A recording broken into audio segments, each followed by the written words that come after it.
Right. Next one. It was during this time. Ecological approach.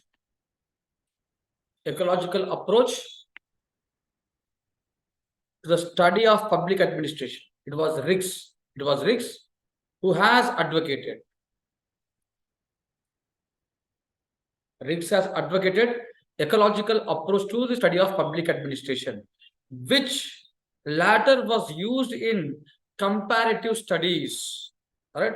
So it is this ecological approach that has become handy, that has become an important tool for comparing administrative systems. All right. So ecological approach was adopted. Another important development is emergence of comparative public administration. Comparative public administration, right, for which Riggs is known for. So remember, Riggs is regarded as, F.W. Riggs is regarded as father of comparative public administration. So this is another development within public administration. Though, but a comparative public administration emerged itself to establish as a sub-discipline within public administration. So comparative public administration got emerged as discipline. It has emerged as a discipline. Sorry, it has emerged with an intention to establish itself as a sub-discipline within public administration or sub-paradigm. But however, it has failed. CPA, comparative public administration, has failed to establish itself as a sub-discipline or a paradigm within public administration. We'll discuss this later because CPA is a separate chapter for us, right? Comparative public administration is a separate chapter for us. All right. So no need to worry about it. All right. But here our main focus is to highlight the new developments that took place in public administration. The new development that took place in public administration during this crisis period. So advocacy of ecological approach by Riggs, Robert Dahl, John Goss. So these are the prominent individuals, prominent scholars who has supported the ecological approach. All right. So we see emergence of new discipline. That is another thing. That is conceptualization of development administration. It is conceptualization of development administration. That is emergence of development administration. All right. So the concept of development administration got emerged. All right. So what is the reason for emergence of this concept of development administration? Can you guess the reason for emergence of concept of development administration?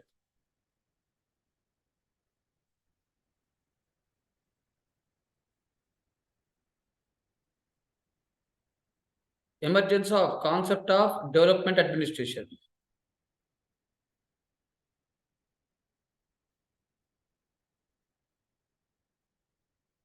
Can you bring out the reasons? Can you just guess the reason?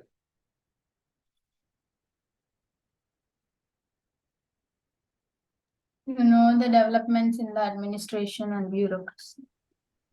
So to understand the development process, all right, providing a theory, building a theory, all right, that ensures development, that ensures administration of development. A theory that can be used for administering development. Development where this development should be administered, where this theory should be applied. Remember, it is in third world countries. It is in third world countries.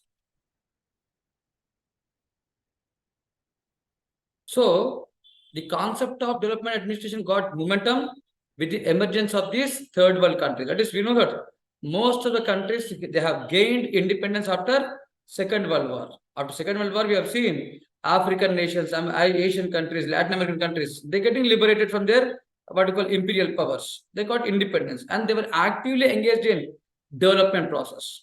All right.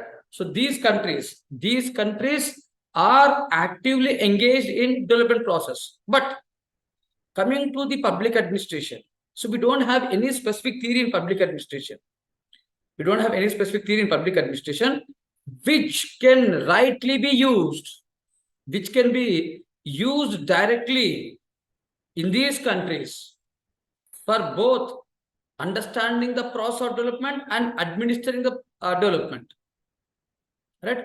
So it is with the need to develop a theory of public administration. And remember, already scholars got engaged, scholars of public administration, they were actively engaged in comparative studies, comparing different, what you call, administrative systems of different countries, underdeveloped countries, developed countries.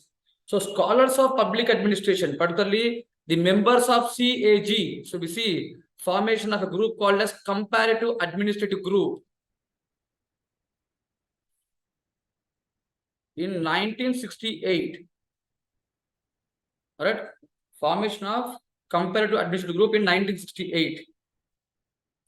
And it is this group which was actively engaged in what we call comparative studies. So as the comparative studies are underway, so as there is a lack of, there is a larger interest involved in comparing different administrative systems. So development, theory of development administration got momentum.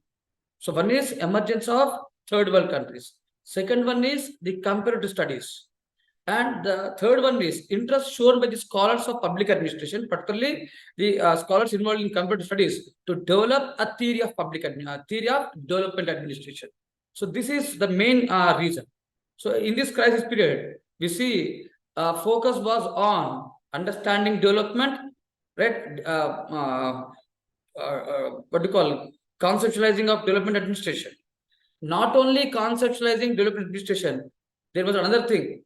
All right, that is administrative development. So development administration and administrative development. One is development administration and the other one is administrative development. So because we cannot separate both these DA and AD. DA stands for development administration, whereas AD stands for administrative development. DA stands for development administration, whereas AD stands for administrative development. That is changes within the administrative system, changes required, reforms required in bureaucracy, because bureaucracy is a primary institution. Bureaucracy is a primary institution in bringing development, in ensuring development. All right.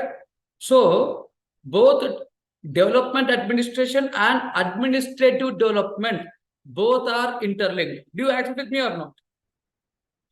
Can we definitely say that both are interlinked or not? Yes, sir.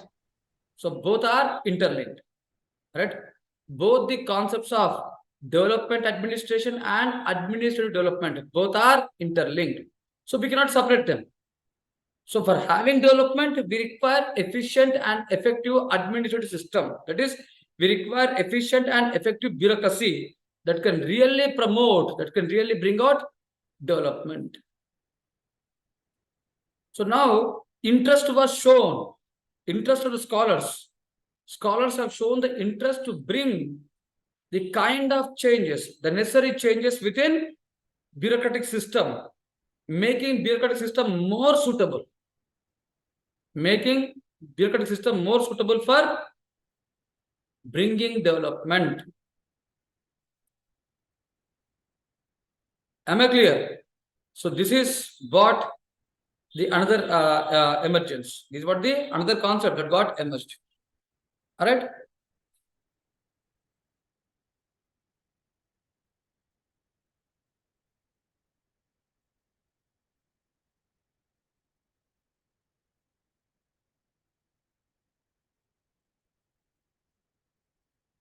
All right.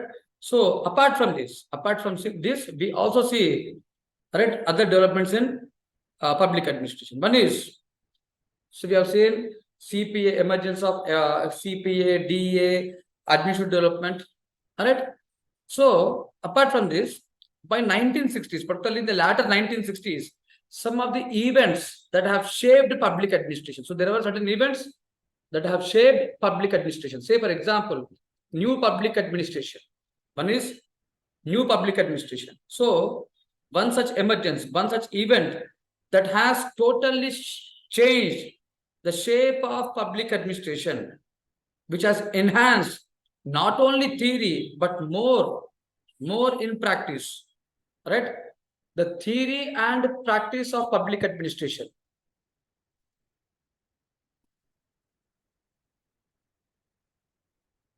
The theory and practice of public administration, it got enhanced. It got enhanced because of emergence of NPA. So it was Dwight Waldo.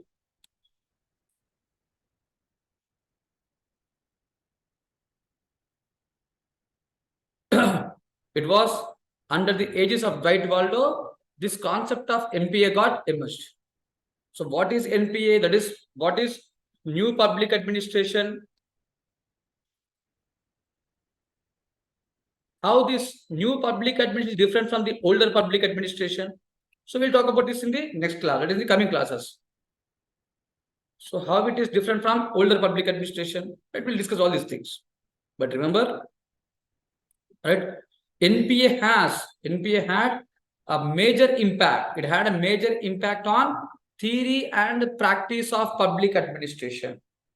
It has a major impact on theory and practice of public administration. All right.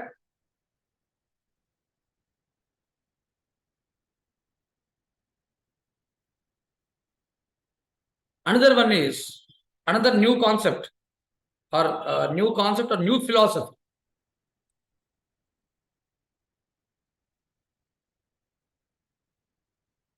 New concept or philosophy that got emerged during this period is emergence of public choice theory, public choice approach or public choice theory, which was given by Vincent Armstrong.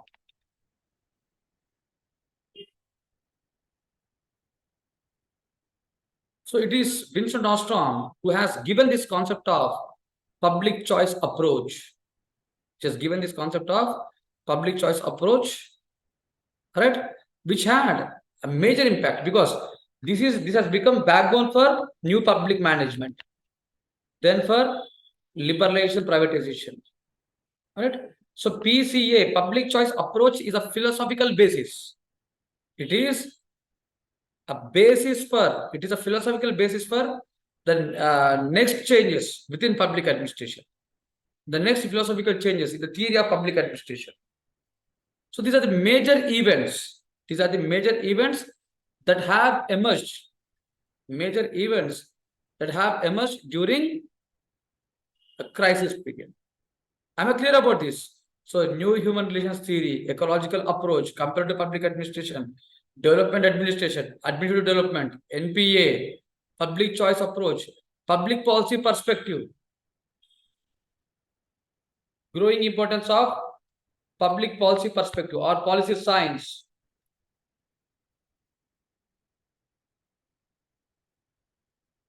Growing importance of public policy perspective. So these were changes. So these are the changes that we can see within public administration. All right. So this is about for today's class. I'll stop the class here for now. All right. In tomorrow's class, I'll complete stage, that is stage 5, stage 6, and I'll start NPA. So mostly I'll complete up to NPA tomorrow. Am I clear about this? Okay, sir. So before leaving the class, if you have doubts, please do ask me. And Sir.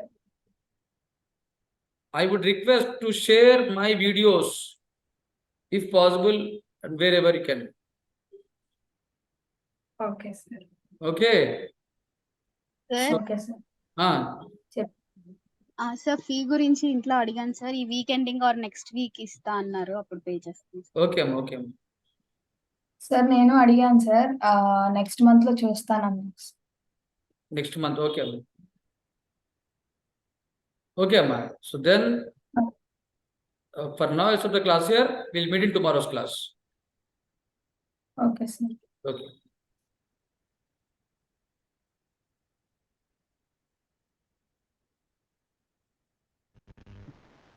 you, sir. Okay, bye, Prakash.